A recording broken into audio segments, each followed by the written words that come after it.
Namaskaram everyone, welcome to the second video of Questions for Congruence series.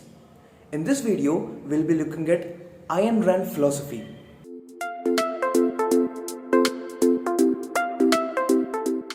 Let me start by telling how I first came across Ayn Rand's books and her philosophy.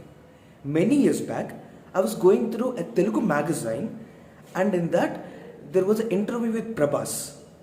He was asked what his favorite book was and he told about Ayn Rand's Fountainhead book. I have the book with me. And he also mentioned that it is director Rajamouli who recommended him to read the book. And Prabhas tells that after reading this book, there was a very deep change in him, which he didn't expect. And there is another book by Ayn Rand, which is Atlas Shrugged. Both these books are very famous and have inspired many people. For example, Kiran Bedi, the famous author Robin Sharma, and many entrepreneurs such as Elon Musk.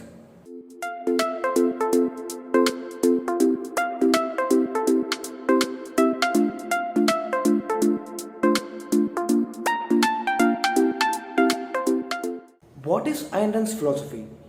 In order to understand this, let me give you a scenario as an example. Let's take a big organization.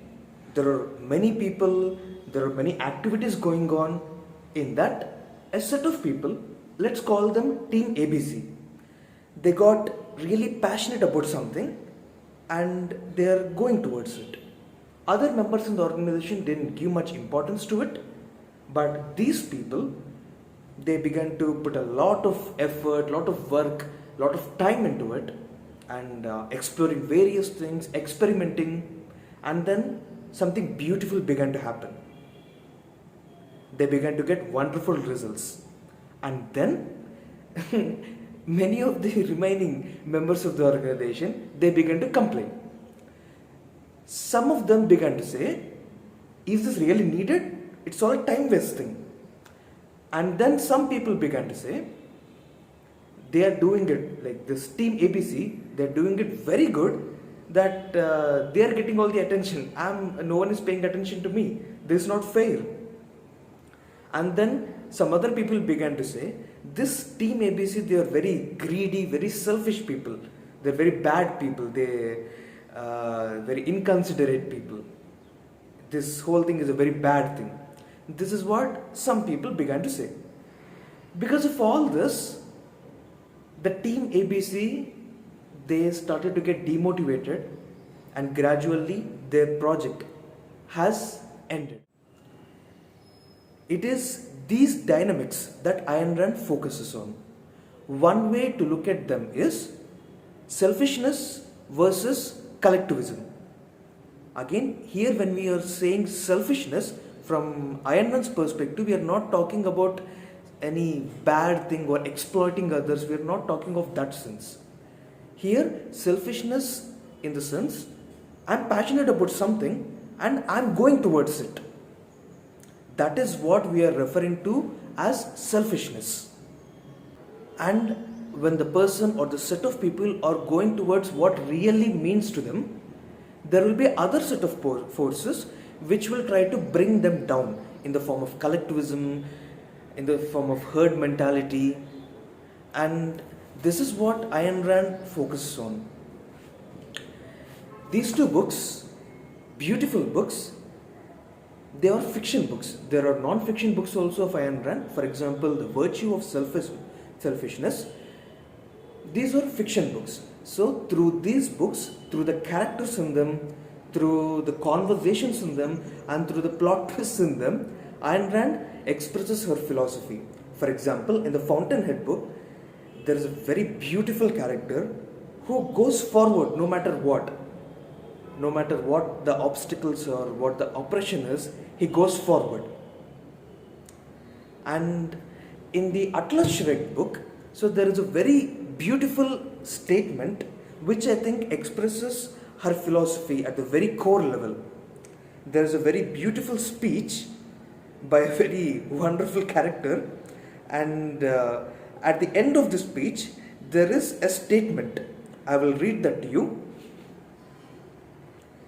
I swear by my life and my love of it that I will never live for the sake of another man, nor ask another man to live for mine. And as you can understand, Ayn Rand is against the ideals of I will live for other people, I need to do service for the society. She's against all these things. And of course, it became very controversial because there are many people who keep these ideals as the highest in life.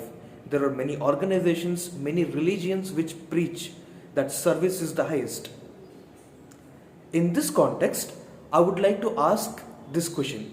This is the Questions for Congruence series, right? My question to you is greed versus sacrifice. What do you think is the best approach? What is your stand? What is your approach? In case you are saying greed and sacrifice, both are extremes, and I'll go the middle way. So what is that middle way? In case you are saying greed is too much, I'll not go towards it, I'll just go till my comfortable level. What is that comfortable level? Are you aware of it? And in case you're saying sacrifice is an extreme thing, I'll be a good person. What is goodness? What is morality?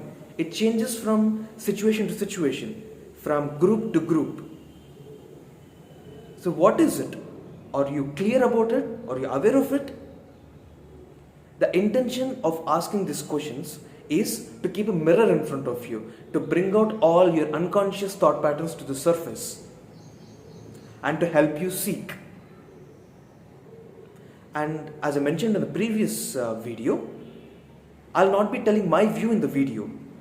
I am providing a link in this video, a Quora link below the video where I express my view. I wrote a Quora answer and there is some very deep stuff there. You can go and explore there. All the very best. Namaskaram.